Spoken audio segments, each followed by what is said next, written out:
All right, let's dive into what happened in Nepal. We're talking about a situation where a simple social media ban didn't just, annoy people. No, it set off a political earthquake that brought an entire government crashing down. And the wild part? It was all led by a generation that basically grew up with a phone in their hand. Yeah, it started out as protests, but look where it ended up. Parliament was literally stormed. This wasn't some online campaign with a clever hashtag.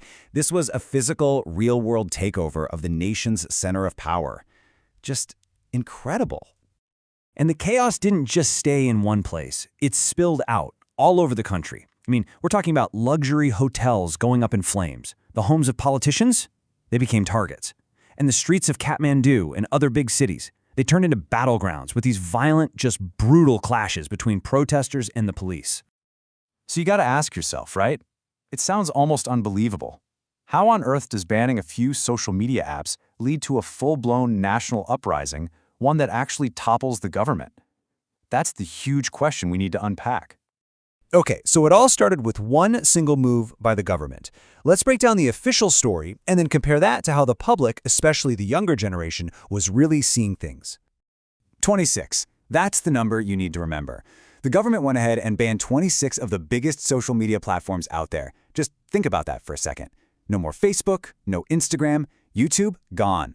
An entire digital universe for millions of people was just switched off overnight. And right here, you can see this massive disconnect. The government's official reason was, just paperwork. They said these platforms simply failed to register under some new rules. But the public, especially Gen Z, they weren't buying it. Not for a second. To them, this looked like a pretty obvious act of censorship, a way to hide corruption and protect the powerful and privileged. So what happens when you take away the main tool this online generation uses to communicate and organize? Well, they did something kind of amazing. They mobilized offline. They took all that anger, all that energy, and brought it directly into the streets. And when you looked at the crowds, the faces of this movement were just overwhelmingly young.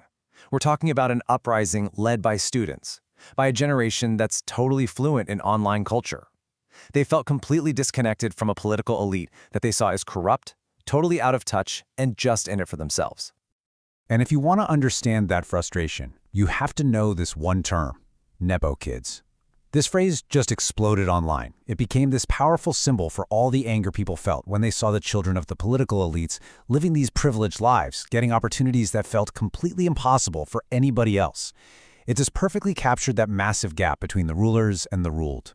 Well, all that pressure from the streets, it just became too much.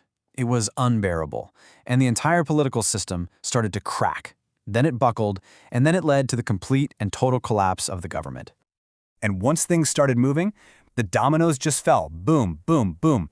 First, the prime minister resigned, stepped down. Then the president officially dissolved the entire parliament. Gone.